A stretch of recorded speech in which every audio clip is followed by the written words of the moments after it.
Good morning everyone. Political science के सभी students का एक बार पुनः मैं हमारे महाविद्यालय के इस यूट्यूब चैनल पर हार्दिक अभिनंदन एवं स्वागत करता हूं। जिस किसी भी स्टूडेंट ने अगर हमारे महाविद्यालय के इस यूट्यूब चैनल को सब्सक्राइब नहीं किया तो सब्सक्राइब कर लो, ताकि जो नए वीडियोज़ हम यहाँ बनाते हैं उनकी अपडेट आपको मिलती रहे।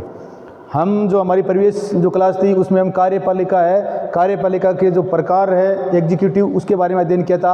अब आज सरकार का जो दूसरा महत्वपूर्ण अंग है वो कार्यपालिका है। अब कार्यपालिका में हम नाम मात्र और वास्तविक कार्यपालिका की हमारे जो प्रीवियस वीडियो है उसमें चर्चा कर चुके हैं, और अब आगे हम जो संस्थात्मक कार्यपालिका कैसी होती है, अध्यक्षात्मक, एकल एवं बहुल कार्यपालिका, सर्वाधिकारवादी कार्यपालिका, इनके बारे में अध्ययन करेंगे।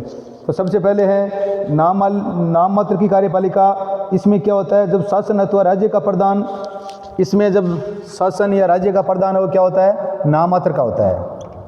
सिर्फ शासन उसके नाम से किया जाता है, परंतु वास्तविक शासन वो और किसी के हाथ में होता है, तथा शक्तियों का प्रयोग स्वयं न करके उसके नाम पर होता है। वह नाम मात्र की कार्यपालिका कहलाती है। भारत में राष्ट्रपति और इंग्लैंड में सम्राट। भारत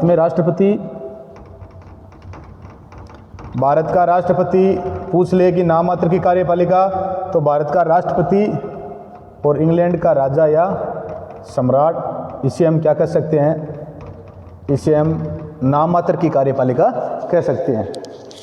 भारत में राष्ट्रपति तथा इंग्लैंड में सम्राट के नाम पर ही शासन के सभी कार्य किए जाते हैं, किंतु स्वयं उन्हें इन शक्तियों का प्रयोग करने की स्वतंत्रता नहीं है। वास्तव में कार्यपालिका शक्ति प्रधानमंत्री और मंत्रिपरिषद के पास में होती है। तो ये तो होगी नाम मात्र की कार्यपालिका। दूसरी है वास्तविक कार्यपालिका। इसमें जो जिस शासन है, शक्तियाँ भी उसी के पास होती है और वो खुद ही क्या करता है, शासन करता है। वास्तविक कार्यपालिका में जब राज्य का प्रदान नाम मात्र का न होकर राज्य की समस्त शक्तियों का वो स्वयं प्रयोग करता है। इसमें वास्तविक जो शक्तियाँ हैं उसका शासक है वो क्या करता है, स्वयं प्रयोग करता है, और इसे क्या कहते हैं, वास्तविक कार्यपालिका कहते हैं। अमेरिका का जो राष्ट्रपति है, अगर विश्व में अपन वास्तविक कार्यपालिका की बात करें तो अमेरिका का जो राष्ट्रपति है वो वास्तविक कार्यपालिका का क्या है, सर्वश्रेष्ठ उदाहरण है। अभी अमेरिका का राष्ट्रपति कौन है, जो बाइडेन है, जो 46वें अमेरिका के क्या बने, राष्ट्रपति बने। इस बात का ध्यान रखना है। 20 जनवरी को वो अपनी शपथ लेंगे 46वें राष्ट्रपति के रूप में। अगला है वो संसदात्मक कार्यपालिका। संसदात्मक हमने पढ़ा था कि संसदों की जननी किस देश की संसद है, ब्रिटेन या इंग्लैंड की संसद को संसदों की जननी कहा जाता है। तो संसदात्मक कार्यपालिका, जहाँ कार्यपालिका का प्रदान नाम मात्र का हो, संसदात्मक कार्यपालिका उसे कहते हैं जहाँ पर कार्यपालिका का प्रदान क्या हो, नाम मात्र का हो। जिस प्रकार से भारत का राष्ट्रपति और इंग्लैंड में सम्राट, और वहाँ पर वास्तविक शक्तियों का प्रयोग कोई और करता हो। जिस प्रकार से भारत और इंग्लैंड में वास्तविक शक्तियों का प्रयोग कौन करता है, प्रधानमंत्री और मंत्रिपरिषद करती है। तो जहाँ कार्यपालिका प्रदान नाम मात्र का हो तथा वास्तव में शक्तियों का प्रयोग प्रधानमंत्री और उसका मंत्रिमंडल करता हो, उसे संसदीय कार्यपालिका कहते हैं। इसमें प्रधानमंत्री और मंत्रिमंडल अपने कार्यों के लिए व्यवस्थापिका के प्रति उत्तरदायी होते हैं, तथा व्यवस्थापिका का कार्यपालिका पर पूर्ण नियंत्रण होता है। व्यवस्थापिका का कार्यपालिका पर पूर्ण नियंत्रण होता है, और ये ब्रिटेन, भारत व फ्रांस।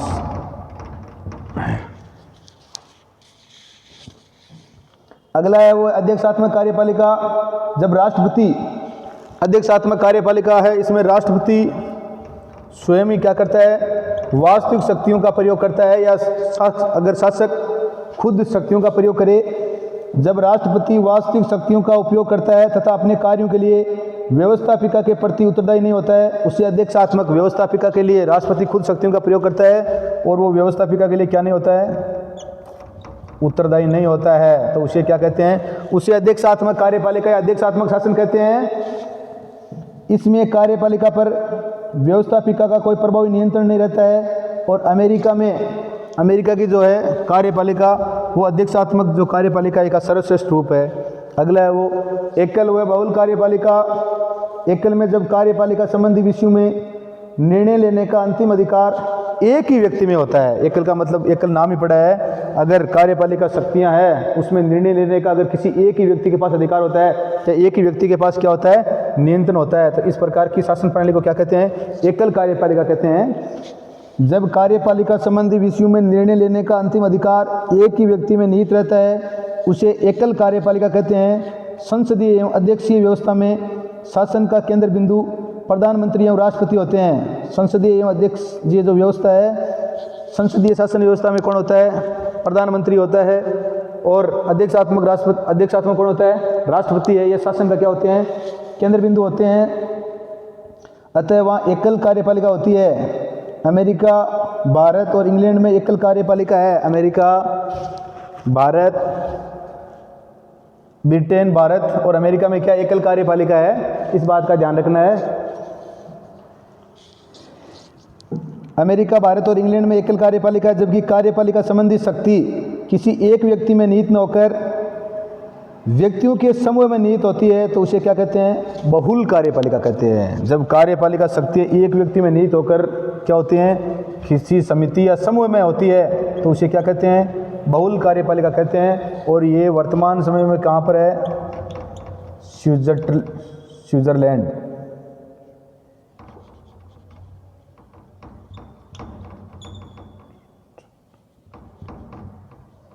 वर्तमान की बात कर ले, बहुल कार्यपालिका कहाँ है तो कहाँ पर है? स्विट्जरलैंड में है। और पूर्व की बात करें तो कुछ समय के लिए पूर्व सोवियत संघ में भी थी।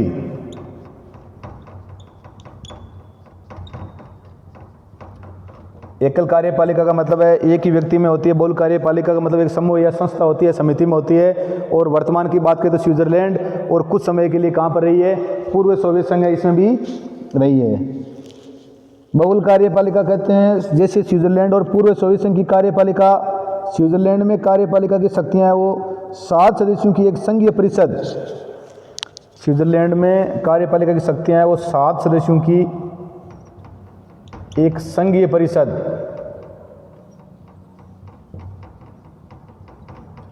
संघीय परिषद या फेडरल काउंसिल।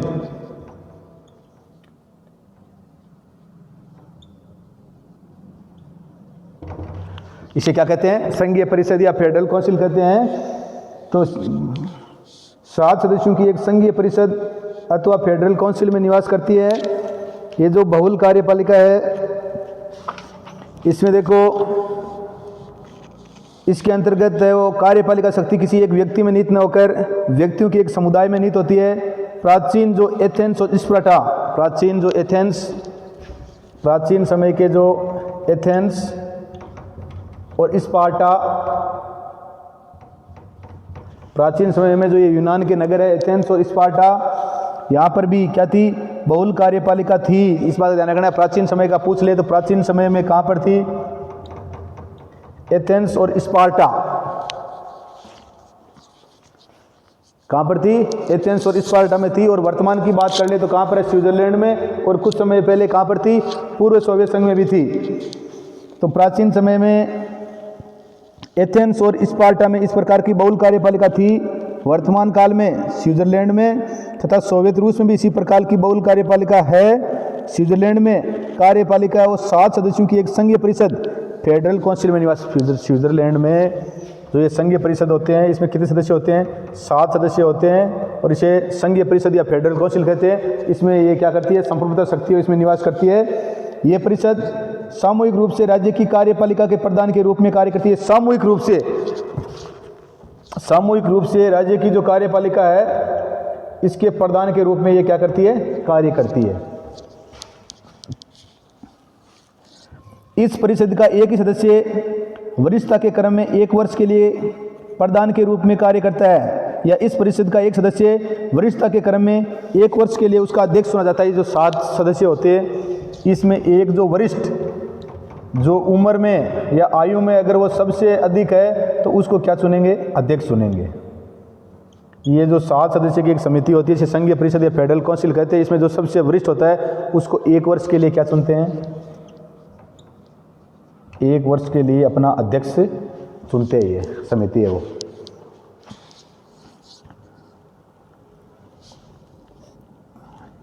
इस परिषद का एक ही सदस्य वरिष्ठता के क्रम से 1 वर्ष के लिए उसका अध्यक्ष चुन लिया जाता है, परंतु अध्यक्ष का कार्य केवल परिषद की बैठकों का सभापतित्व करना मात्र है। अध्यक्ष है इसका कार्य क्या होता है? सिर्फ जो बैठकें होती है इन बैठकों का सभापतित्व करना मात्र है। क्या करती है? ये सिर्फ सभापति का काम करता है। बाकी ये जो भी निर्णय लेते हैं वो क्या लेते हैं? सामूहिक के लेते हैं। बैठकों का सभापतित्व करना मात्र है, उसकी शक्ति और स्थिति परिषद के अन्य सदस्यों के समान ही होती है। उसकी शक्ति और जो स्थिति है ये परिषद के जो अन्य सदस्य होते हैं उनके समान ही होती है। इसी प्रकार पूर्व सोवियत संघ में भी सर्वोच्च कार्यपालिका के परिषद में एक प्रेजिडियम पूर्व सोवियत संघ में भी एक संस्था थी प्रेजिडियम। इसके माध्यम से क्या होता था, शासन होता था। तो प्रेजिडियम के द्वारा कार्य किया जाता था, जिसके 39 सदस्य होते थे। इसमें सदस्य कितने होते थे? प्रेजिडियम जो है ये बहुल कार्यपालिका कहाँ की थी? सोवियत संघ की थी। इसमें कितने सदस्य होते थे? 39 सदस्य होते थे। वर्तमान समय में ऐसा नहीं है, जिसके 39 सदस्य होते थे। यद्यपि प्रेजिडियम का एक सभापति होता था, किंतु प्रेजिडियम के सभापति को दूसरे सदस्यों की अपेक्षा कोई विशेष अधिकार प्राप्त नहीं होते थे। हालांकि प्रेजिडियम है, इसका भी एक क्या होता था, अध्यक्ष होता था, परंतु उसको भी जो दूसरे सदस्य है उन्हीं के अनुसार ही क्या होते थे, अधिकार प्राप्त थे। उसको कोई अलग से कोई अधिकार प्राप्त नहीं थे, इसलिए वो भी क्या था, उनके जैसा ही था। प्रेजिडियम का एक सभापति होता था, किंतु प्रेजिडियम के सभापति को दूसरे सदस्यों की अपेक्षा कोई विशेष अधिकार प्राप्त नहीं होते, और इसलिए इसे भी क्या कहा जाता था, सामूहिक कार्यपालिका ही थी। ये भी स्टालिन ने इसे सामूहिक राष्ट्रपति भी, और स्टालिन है सोवियत संघ के जो कुछ समय के लिए राष्ट्रपति रहे हुए हैं, उसने इस संस्था को क्या कहा है, उन्होंने इस संस्था को सामूहिक राष्ट्रपति भी कहा है। क्या कहा है? सामूहिक राष्ट्रपति भी कहा है।